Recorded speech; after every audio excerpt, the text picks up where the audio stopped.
Buongiorno e benvenuti al primo episodio della nostra serie sulle emozioni nell'arte. Oggi esploriamo una idea semplice, ma potente, creare per guarire. Sì, perché per alcuni artisti dipingere o scolpire non è solo un atto estetico, è un modo per stare in vita, una cura di sé, una cura sua. Sempre gli artisti trasformano le loro ferite in luce, danno forma a ciò che la parola non possono dire. Il loro atelier diventa uno spazio di confessione, un rifugio per addomesticare il dolore. Creare significa prendere le distanze e riprendere il controllo sul caos interiore. E in questo atto c'è già una inizione di guarigione. E se dovessimo nominare una artista che incarna perfettamente questa trasformazione, sarebbe senza dubbio Frida Kahlo. 18 anni, Frida è vittima di un incidente d'autobus. Un impatto violento, una colonna vertebrale spezzata, per mesi rimane distesa, immobile, sola. Sopra di lei uno specchio e lì che tutto comincia. In quel riflesso specchio scopre l'unico soggetto che può esplorare se stessa. La colonna spezzata, il suo corpo diventa un paesaggio di dolore.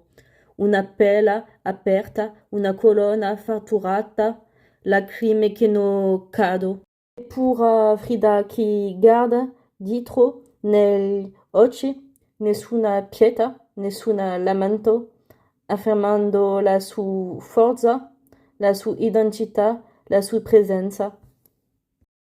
Questo autoritato figurativa che mostra Frida Kahlo al centro della composizione. Il corpo lacerato, immerso in un paesaggio desertico che richiama il pedregale. I campi di lave messicano a cui era profondamente legata. Indossa un corsetto magico che sembra mantenerla intera nonostante le ferite, lasciando intravedere un seno, mentre un lenzuolo bianco copre la parte inferiore del corpo. La sua pelle e il tessuto sono trafitti da una moltitudine di chiodi e il corpo appare diviso in 6 parti. Nonostante le lacrime che le scorrono sul volto, Frida che guarda con dignità e impassibilità. Es raccontato il dolore dei chiodi, ma anche la ferita che le apre il busto dal mento all'addome. Dall'apertura emerge una colonna ionica che sostituisce simbolicamente la sua colonna vertebrale. Un sostegno fragile e prezioso che tiene insieme la sua esistenza come una colonna sorregge un monumento. Il corsetto in accenno unisce le due metà del corpo e introduce una tensione palpabile, mentre la colonna di pietra incriminata e candente sembra cedere lentamente alla gravità. Il quadro si sviluppa su 2 piani, Frida in primo piano e sul suo fondo la roccia e il cielo. La colonna spezzata al centro diventa il simbolo della sua colonna vertebrale ferita dall'accidente che l'ha segnata.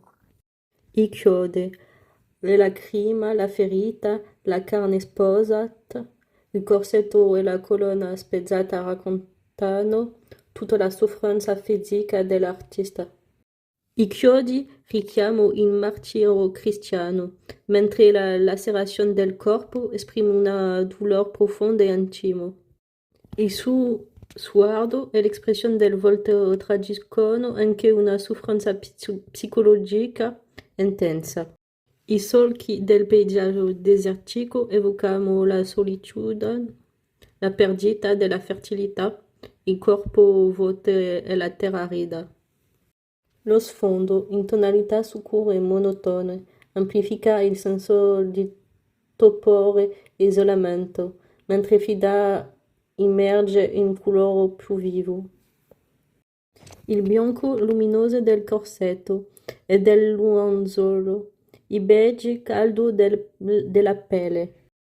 La luce sembra provenire da lei stessa, come se il suo corpo fosse la propria fonte di energia e forza. Questo dipende una intima convinzione del dolore dell'artista.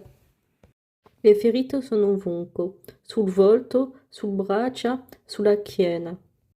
Frida si sente spesata, con la colonna che la sostiene la vertebra.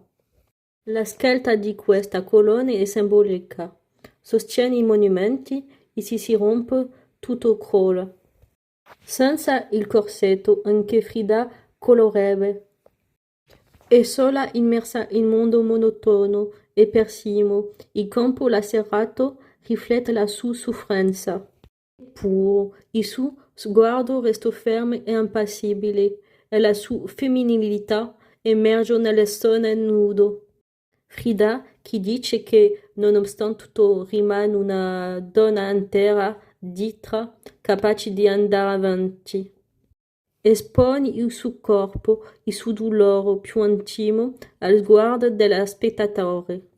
La pittura diventa così una messa di confronto con la propria esistenza, un lavoro, si dice, che le permette di sostenere le ferite e la tristezza.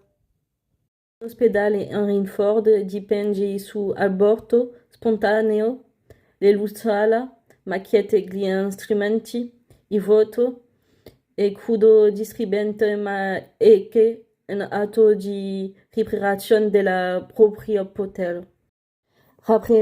Rappresentato il dolore, lo fa uccidersi. L'immagine diventa uno spazio di cura, un luogo di riconquista. L'arte diventa cura, una terapia del visibile. Non cerca di cancellare la sofferenza, la trasforma, la trasfigura per farne qualcosa di universale. Il senso stesso della cura, di sì, di cui parlava Michel Foucault. Un lavoro su se stessi, un atto di attenzione verso la propria esistenza. Frida, senza saperlo, ne fa un'opera vivente. In guerra per Frida significa facciare, ridar senso alla prova, bellezza alla ferita.